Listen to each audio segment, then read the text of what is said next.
안녕하십니까. 수요일 아침 여수 MBC 뉴스투데이입니다. 정부가 발표한 수소도시 사업 대상지 가운데 호남에서는 유일하게 광양시가 선정됐는데요. 주거와 교통, 산업 등 다양한 분야에서 수소를 에너지원으로 사용하기 위한 시도가 이어질 전망입니다. 문영철 기자입니다. 이달 초부터 운영에 들어간 광양의 한 스포츠센터 수영장입니다. 지금은 외부에서 공급받은 전기를 이용해 시설을 가동하고 있지만 수소도시 조성 계획에 따라 200kW급 수소 연료 전지를 이용해 전기와 온수를 자체적으로 생산하게 됩니다. 광양읍에 건설될 150세대 규모의 공공임대주택에도 친환경 원료인 수소를 이용해 전기를 생산, 활용할 수 있는 설비가 도입될 예정입니다. 수소를 기반으로 하는 에너지원의 전환은 불가피한 선택이 되고 있습니다. 점점 더 우리 시 관내 전역으로 확대해 나갈 계획입니다. 교통 분야에서도 수소 인프라가 크게 확충됩니다. 시내버스와 청소 차량 등이 순차적으로 수소차로 전환되고 수소 충전소 3곳이 추가로 들어설 예정입니다. 이 같은 구상이 차질 없이 추진되기 위해선 안정적인 수소 공급이 무엇보다 중요합니다. 광양제철소에서 나오는 부생 수소는 한 해 3,500톤 정도지만 앞으로 10배가 넘는 4만 5천 톤까지 확대될 것으로 보입니다. 이를 수소 충전소와 연료전지 발전소 등 도심 곳곳에 보낼 수 있도록 19km의 배관을 매설하고 수소의 생산과 저장, 이송과 활용 상황을 실시간으로 모니터링할 수 있는 통합 운영센터를 구축하는 것도 수소도시 조성 사업의 핵심 중 하나입니다. 전 세계적 이슈가 되고 있는 탄소 중립에 대비하고 지역에서는 수소 연료 전지나 수소 관련 산업 등 새로운 일자리를 창출해서 광양시는 다음 달까지 수소도시 조성을 위한 실무 추진단을 구성한 뒤 마스터 플랜과 세부 추진 계획을 수립하는 작업에 들어갈 계획입니다. MBC 뉴스 문형철입니다. 여수 남해간 해저터널 사업이 올해 하반기 본격적으로 착공할 것으로 보입니다. 여수시는 부산지방국토관리청 주관 총 연장 7.31km 4차선 규모의 여수 남해간 해저터널 건설 사업을 위해 현재 3개사가 참여 의사를 밝히고 입찰 서류 제출을 위한 기본 설계에 착수했다고 밝혔습니다. 시는 올해 5월 설계 시공 적격자가 최종 선정되면 하반기 본격적으로 착공에 들어갈 것으로 예상하고 있습니다.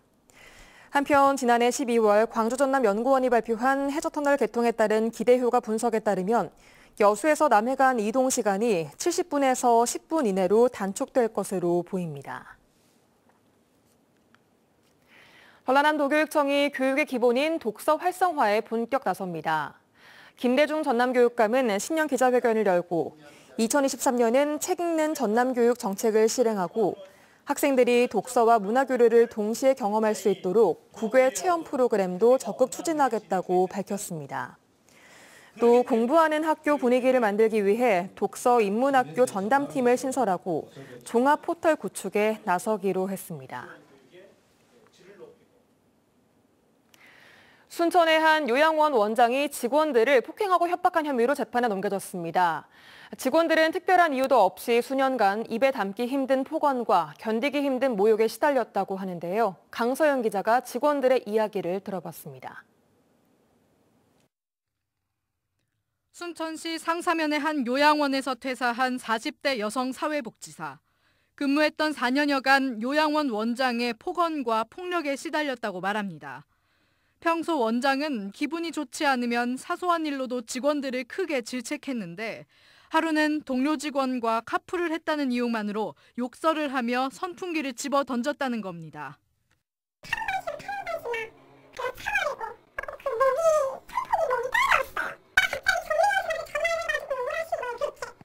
직원들은 폭언과 폭행이 상습적이었다고 말합니다. 한 60대 요양보호사는 퇴사 직전인 3년여 전 환자에게 욕창이 생기게 했다는 오해를 받았습니다. 그날은 출근조차 하지 않았다고 해명했는데도 원장은 폭언과 함께 심할서 작성을 지시한 뒤 얼굴에 비트우린 물을 뿌렸다고 말합니다. 나는 연차 있는데 이치 없는 사람을 왜 거론하냐. 그러니까는 욕을 어떻게 해대면서 비트물 갖다가 나한테 그냥 부고 다니고 얼굴에 쫙 찌개를 버리는 거야. 바로 그 순간에. 그런 상태에서 아저씨들도 걸레를 휘어 던져주면서 나보고 닦으래요, 국물을. 이후에도 제출된 사직서를 직원 앞에서 찢으며 갈아 마시겠다고 폭언하는가 하면 직원이 서류 작업이 부당하다고 거부하자 휘발유통을 들고 서류를 모두 태워버리겠다고 협박했다는 게 직원들의 이야기입니다.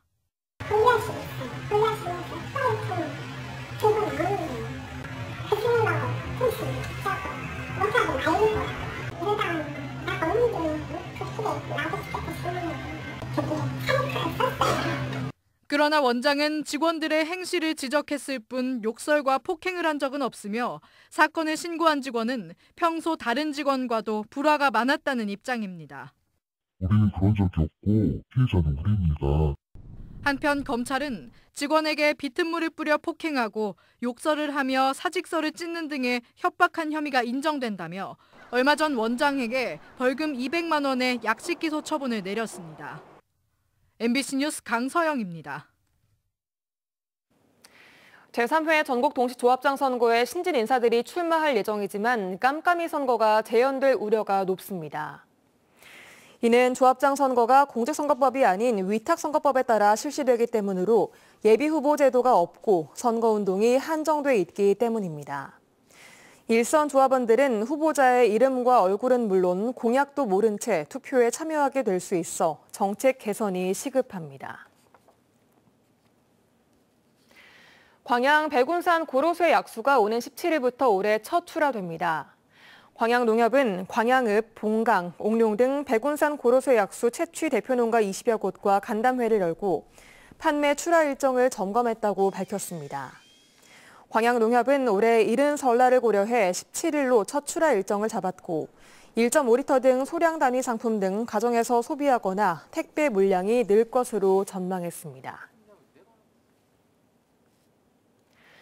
어등산 관광단지 개발 사업의 상업 용지 문제를 두고 지역의 중소상인들이 반발하고 있습니다.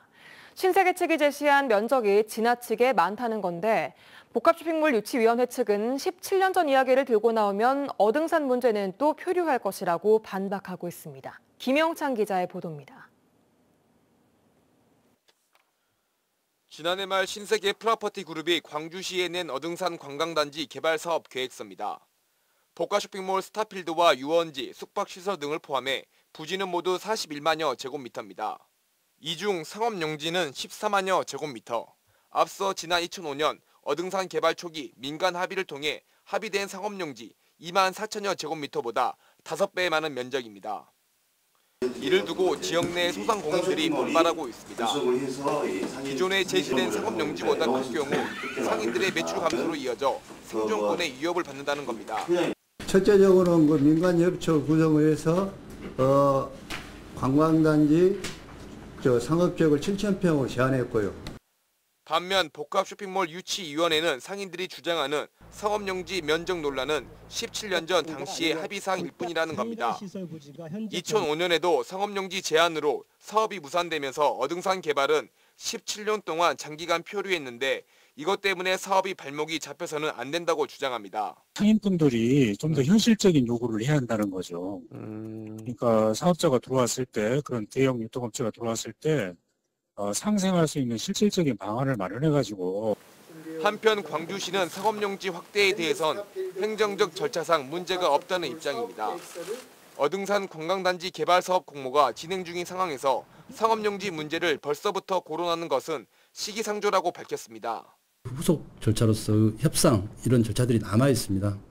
이 과정을 통해서 민간의 자율성과 창의성 또 지역 중소상인들의 이익까지도 고려된 공공성을 17년 전처럼 상업용지 면적 논란이 대형 쇼핑몰 유치 여부와 광주 어등산 개발의 성공 여부를 가늠할 요인이 될지 주목됩니다. MBC 뉴스 김영창입니다.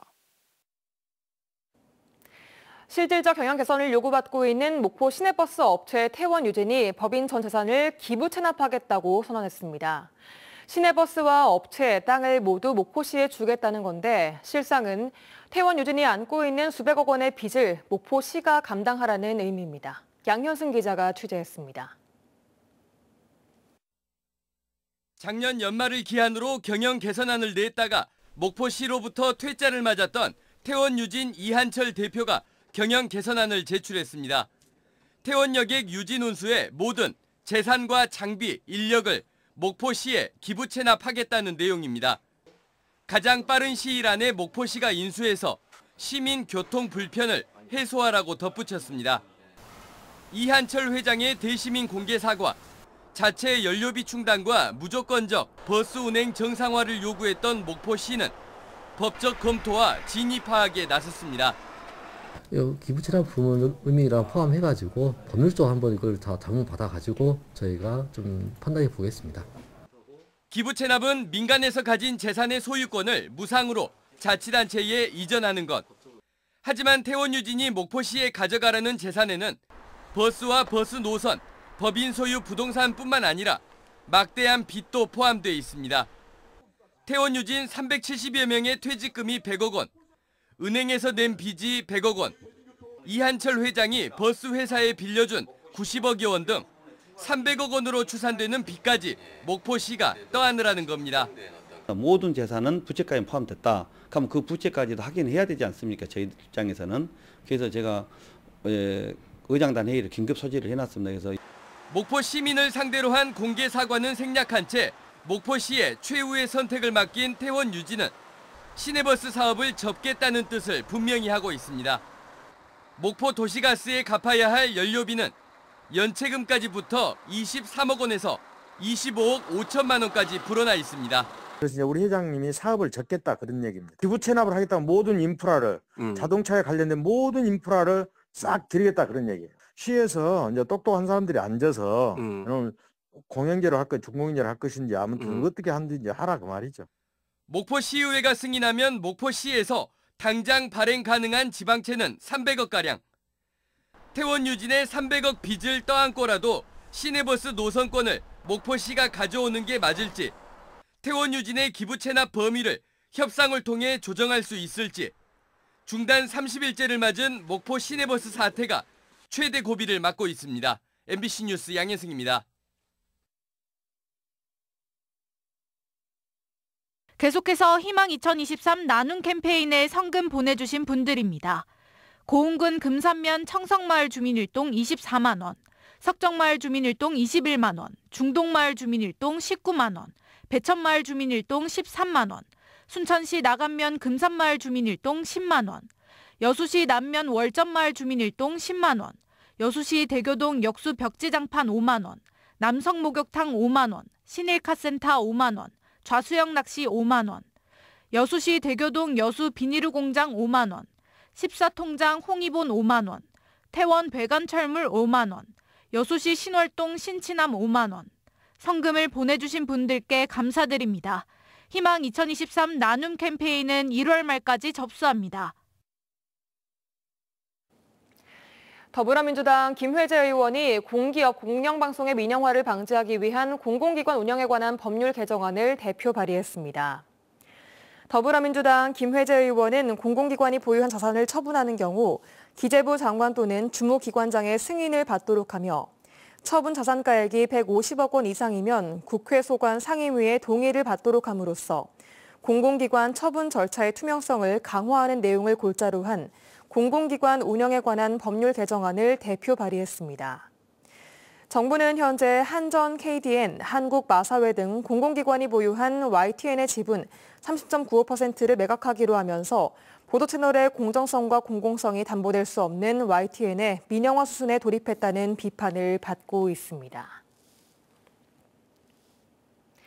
순천시가 오는 20일까지 올 한 해 다양한 홍보 콘텐츠를 발굴할 영상 크리에이터와 소셜미디어 기자를 모집합니다. 순천시는 모집된 기자가 오는 4월 순천만 국제정원박람회 개막 등 매월 시정 소식과 축제, 관광지, 맛집 등 시민 입장에서 보는 다양한 콘텐츠를 시 공식 SNS를 통해 홍보하는 역할을 맡게 된다고 밝혔습니다. 지원 신청은 영상 크리에이터는 네이버 홈페이지에서 가능하고 소셜미디어 기자의 경우 본인의 SNS 계정에 순천시 관련 샘플 콘텐츠를 게시한 다음 신청서와 함께 전자우편으로 제출하면 됩니다. 고흥군이 국민의 경제적 혜택과 소상공인 매출 증대를 위해 고흥사랑 상품권 10% 특별 할인을 올 연말까지 지속적으로 추진합니다. 고흥군은 종이형과 카드형 등 2가지 고흥사랑 상품권을 1인당 월 50만 원까지 10% 할인된 금액으로 구입할 수 있으며 관내 농수축협과 새마을금고 등 2,373곳의 가맹점에서 사용할 수 있다고 밝혔습니다. 고흥사랑 상품권은 소상공인과 지역 상권 보호를 위한 지역사랑 상품권으로 지난해 375억 원을 발행해 누적 판매액은 1,220억 원에 이릅니다. 전남 드래곤즈가 새로운 시즌을 앞두고 전력 보강을 위한 선수 영입에 속도를 내고 있습니다. 전남 드래곤즈는 브라질 출신의 미드필더 발디비아와 올림픽 국가대표팀 소집 명단에 이름을 올렸던 미드필더 박태웅을 영입했다고 밝혔습니다. 전남은 오는 16일부터 경남 창원에서 전지훈련에 들어가며 이달 말까지 공격수 등을 추가로 영입할 계획입니다. 고흥군이 순천대, 대한항공, 경찰 등과 공동 추진하는 섬 지역 치안 드론 개발 사업 제2차 실증을 성공적으로 마쳤습니다. 고흥군은 어제 도양읍 상하화도 일원에서 섬 지역 지안 트론 2차 실증에 나서 드론 비행의 안전성과 각종 시스템의 정상 작동 여부 등을 성공적으로 수행했다고 밝혔습니다. 고흥군은 지난 10월 등량도에 이어서 이번 2차 실증이 성공함에 따라 오는 7월이면 섬 지역 치안 드론 개발이 마무리되고 상용화 단계에 접어들 것으로 기대하고 있습니다.